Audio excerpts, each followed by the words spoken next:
नमस्कार, आप देख रहे हैं अपना न्यूज चैनल अपना मगध और मैं हूं मंजीत प्रभाकर आपके साथ। आज राजगीर की पावन भूमि के इस रिवॉन क्लासेज में, जो कि राजगीर के देवी स्थान मंदिर के निकट HDFC बैंक के नीचे अवस्थित है। और यहां आने का सबसे खास कारण यह है कि दिन प्रतिदिन जिस प्रकार से आज नालंदा पूरे विश्व में अपना एक अहम परचम बनाए हुए, एक स्थान बनाए हुए है। आज हर क्षेत्र में, चाहे वो नालंदा विश्वविद्यालय की अगर बात करें, चाहे वो नालंदा की राजगीर के जू सफारी की बात करें, हर क्षेत्र में कह सकते हैं कि नालंदा आज दिन प्रतिदिन आगे बढ़ रहा है।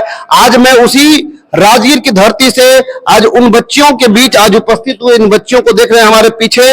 आज रिवॉन क्लासेस की बच्चियां, बच्चियों के बारे में जरा सा 2 लाइन में एक श्लोक पढ़ना चाहूंगा। कहीं संस्कृत में पढ़ा मैंने था कि यत्र नार्यस्तु पूजन्ते रमन्ते तत्र देवता, यानी कि जिस समाज में नारियों की पूजा नहीं होती है वह समाज व्यर्थ है। तो आज इन नारियों, इन बेटियों के कारण आज हमारा समाज, आज हमारा राजगीर गौरवान्वित हुआ है। इस कारण से इस राजगीर की रिवॉन क्लासेज में मैं उपस्थित हूं और अपने बीच देख रहे हैं बहुत सारे शिक्षक हैं, हमारे बीच बच्चियां हैं। तो आइए थोड़ा सा बात करते हैं कि आज इनके अंदर किस प्रकार की खुशी झलक रही है अपने बीच। जैसे कि पहले मैं आपको जानकारी दे दूं, अपने बीच एक पिता नाम की बच्ची है जिनके पिता का देहांत आज से 12 वर्ष पहले हो गया था। और इन्होंने उन कठिनाइयों में भी पिता के न रहने के बावजूद इन्होंने दिन रात एक करके आज बिहार के टॉप 10 में अपना मैट्रिकुलेशन में एक उत्तम स्थान बनाया है, अपने परचम को दर्शाया है, अपने स्थान को प्रदर्शित किया है, अपने हुनर को, अपनी काबिलियत को अपने गुरुजनों के कारण, अपने पढ़ाई के कारण अपना एक अहम स्थान बनाई है। आपका स्वागत है बेटा मेरे इस न्यूज चैनल में। आप बताइए कि आप क्या मतलब किस तरह से मतलब पढ़ाई लिखाई मतलब कितने देर आप करती थी कि आपने ये जगह बनाया? सबसे पहले शिक्षक के सहयोग से मैंने सीखा कि उनको एक अच्छा रिजल्ट देना है तो मेहनत करना होगा। रिवॉन क्लासेस पंडितपुर से अच्छा दूर पड़ता था, मतलब अभी भी शायद दूरी है उतना, लगभग 2-2.5 किलोमीटर की दूरी पड़ती है यहाँ से। तो आने जाने में मतलब ठंडा, गर्मी, बरसात, मतलब कैसे इतना मतलब आप आना जाना कर लेती थी अकेले?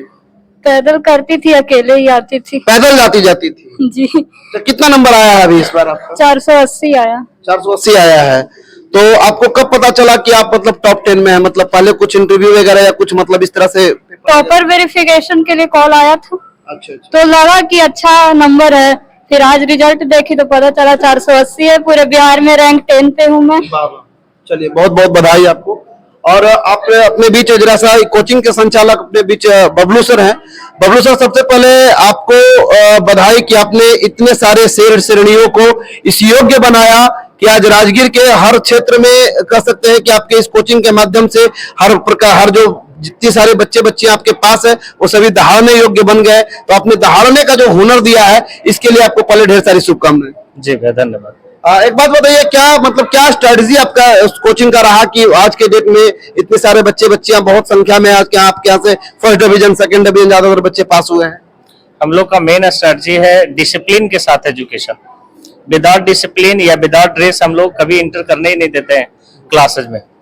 तो हम लोग जब भी एजुकेशन देते हैं या कोई सब्जेक्ट पढ़ाते हैं तो हमेशा बताते हैं कि पढ़ाई के समय फोकस करना है टीचर्स की बातों पर, और टीचर्स की बात पर जो बच्चा फोकस कर लेता है उसे तुरंत याद हो जाता है, और जरा सा भी घर में रिवाइज कर ले तो और अच्छे लंबे टाइम के लिए उसे याद रहता है।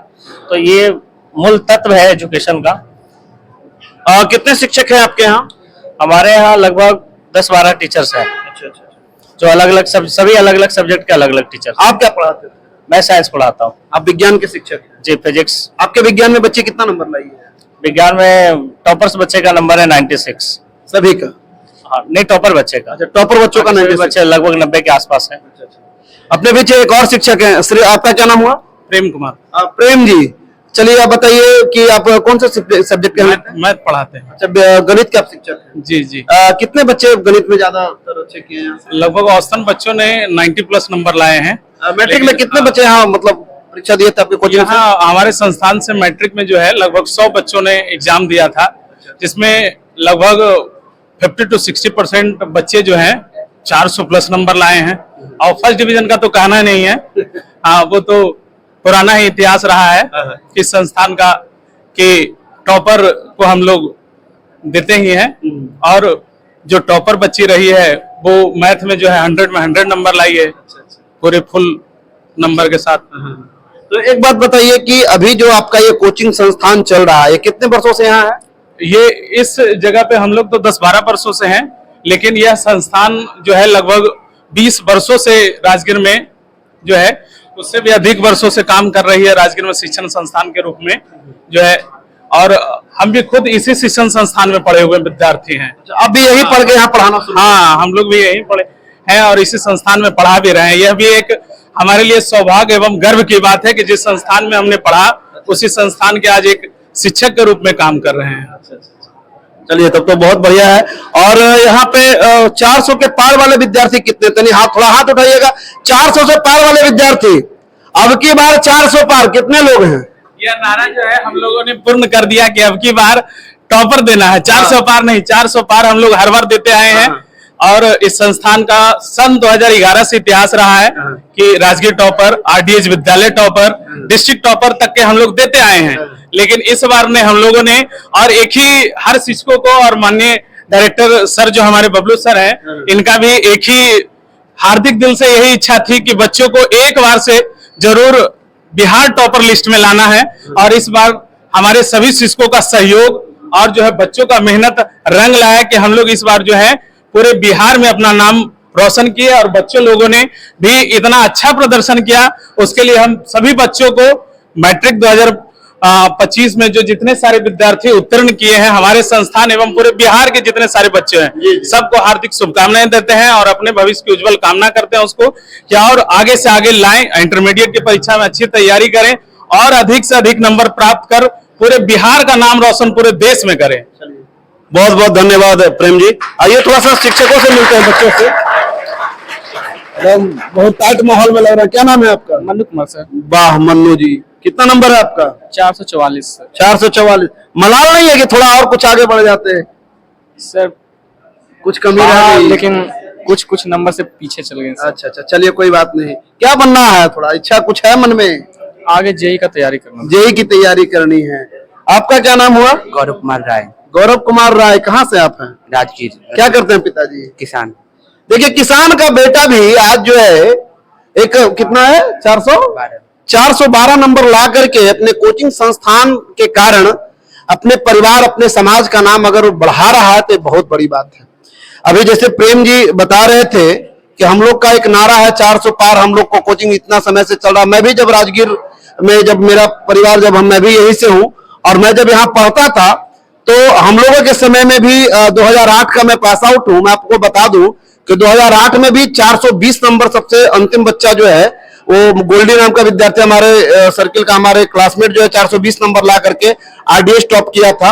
तो आज जो है मतलब दिन प्रतिदिन कह सकते हैं कि शिक्षा का इतना डेवलपमेंट हो रहा है, शिक्षा दिन प्रतिदिन इतनी आगे बढ़ रही है कि आज बच्चियां और बच्चे जो है 400 तो उनके लिए कॉमन विषय रह गया है। 400 एक छोटा सा अंक है उनके लिए।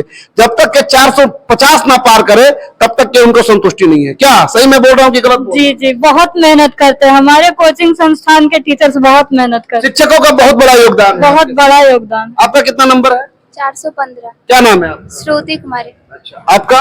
416। 416। नाम आपका? काजल कुमारी। क्या करते हैं पिताजी? पापा मेरे टी स्टॉप। आपका नाम? ईशु कुमारी। कितना नंबर है आपका? 433। 433 नंबर है। कितना देर पढ़ाई करती थी घर में? मोबाइल में समय बीत जाता था। अच्छा, ऐसा नहीं लगता है इस बार? खैर, अभी पढ़ाई का एक नया सीन आया है एग्जाम को लेकर के कि पहले जो था सब्जेक्टिव क्वेश्चंस बहुत ज्यादा होते थे, अब जो है ऑब्जेक्टिव क्वेश्चन बहुत ज्यादा होते हैं, है ना? तो पहले की अपेक्षा, अच्छा क्या लगता है आपको कि मतलब पहले बेहतर था या अब बेहतर है? अब बेहतर है। अब बेहतर है जी। क्योंकि लिखना कम, मतलब टिक करने वाला ज्यादा मिलता है। जी जी। ये भी एक कारण है क्या? नहीं, ऑब्जेक्टिव में भी मेहनत करना पड़ता है। अच्छा अच्छा अच्छा। आइए थोड़ा सा कुछ गार्जियन लोग से मिलते हैं अपने बीच। देखिए इधर उपस्थित है अपने बीच गोलू जी हैं, थोड़ा गोलू जी से मिलते हैं। क्या गोलू जी, क्या लगता है? आइए आइए थोड़ा बीच में आप आइए सर, तो आप कोचिंग में आपका स्वागत है सबसे पहले। और गोलू जी बताइए कि अभी जो बच्चों का जो स्थिति दिन प्रतिदिन देख रहा है राजगीर में कि बच्चे 480 ला रहे हैं। अभी कुछ दिन पहले कॉमर्स की बच्ची जो है 400 450 नंबर लाई। साइंस फैकल्टी का बच्चा जिला में टॉप कर रहा है। क्या लग रहा है कि राजगीर के बच्चों को पढ़ने के लिए व्यवस्था दिन प्रतिदिन सुदृढ़ हो रही है या फिर सरकारी संस्थानों का भी वही हाल है? क्या कहना चाहेंगे? देखिए ये कोचिंग का मेहनत है या सरकारी संस्थान का? राजगीर जो है, नालंदा जो है, एक ज्ञान का भूमि रही है। जी। और ज्ञान का भूमि जो लोग हैं ये राजगीर से प्रेरणा लिए करते हैं कि ये जब ज्ञान का भूमि है तो ज्ञान का स्थल है, तो हम भी एक ऐसा ज्ञान प्राप्त करें। और जो शिक्षक होते हैं वो बच्चों को प्रेरणा देते हैं, जो पढ़ाते हैं उसकी कड़ी मेहनत से लोग अध्ययन करते हैं और पढ़ते हैं। उसी का फल स्वरूप है कि विद्यार्थी और छात्र छात्राओं का जो रिजल्ट है वो अच्छा आता है। वाह, बहुत अच्छा, बहुत बहुत धन्यवाद। आइए जरा सा एक और गार्जियन से मिलते हैं। जी स्वागत है सर आपका, आइए आगे आइए। जी आपका नाम?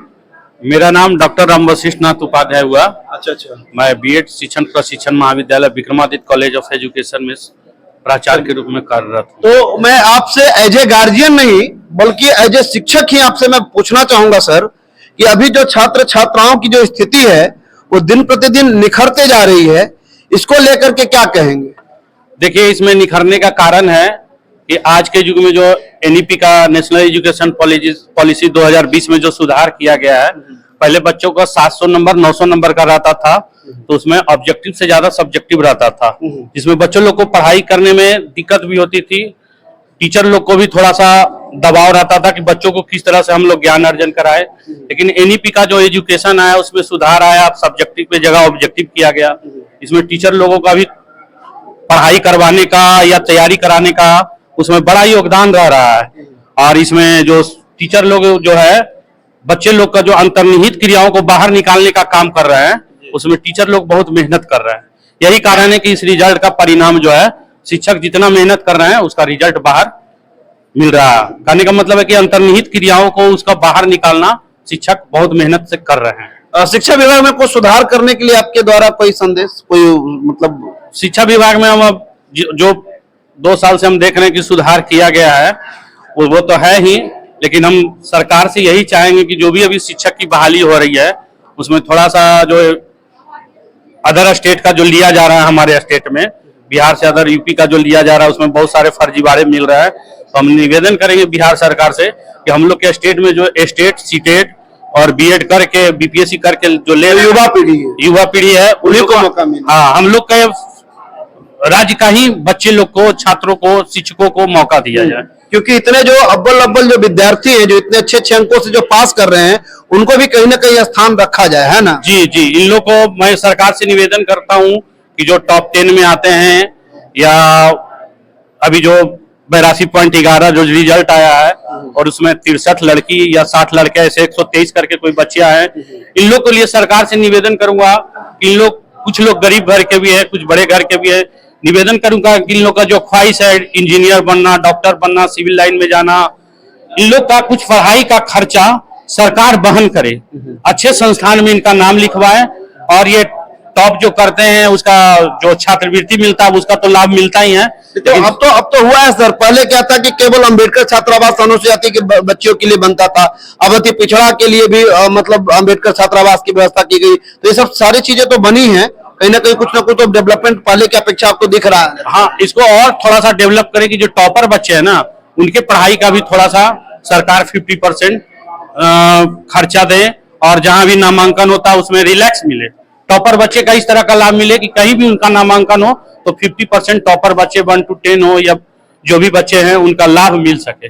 हम सरकार से यही निवेदन करेंगे। अच्छा, एक चीज और क्या है कि अभी जैसे कि 10th बोर्ड फाइनल करने के बाद या 12th करने के बाद पहले बच्चे बहुत ज्यादा मतलब दूसरे स्टेट में प्लान करके पढ़ने जाते थे, अब धीरे धीरे कुछ मतलब इधर कॉलेज वगैरह भी बनना शुरू हो गया है।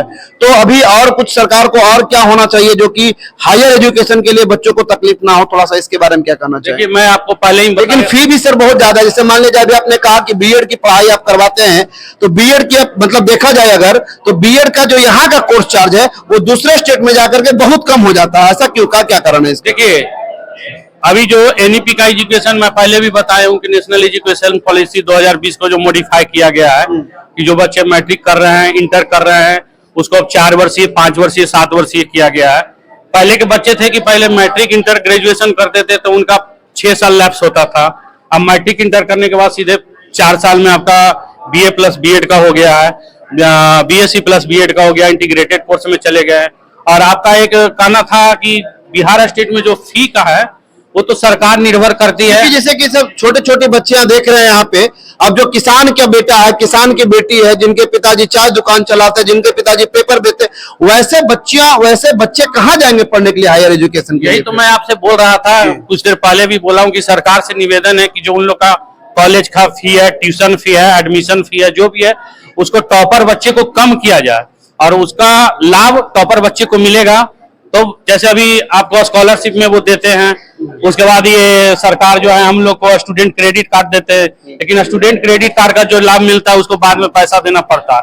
तो मैं यही चाहूंगा कि जो फी है उसमें टॉपर बच्चे को कम किया जाए और भी जो जनरल बच्चे उनका भी फी कम रखा जाए। नेशनल एजुकेशन पॉलिसी में सारा चीज ठीक है, लेकिन जो फी है उसको कम किया जाए और सारे शिक्षकों को शिक्षण प्रशिक्षण महाविद्यालय हो या प्राइवेट कॉलेज हो, प्राइवेट इंस्टीट्यूशन हो, उसका टीचर का कोई जो उसका महीने का जो राशि बनता है वो सरकार भी कुछ उसमें भरपाई करे।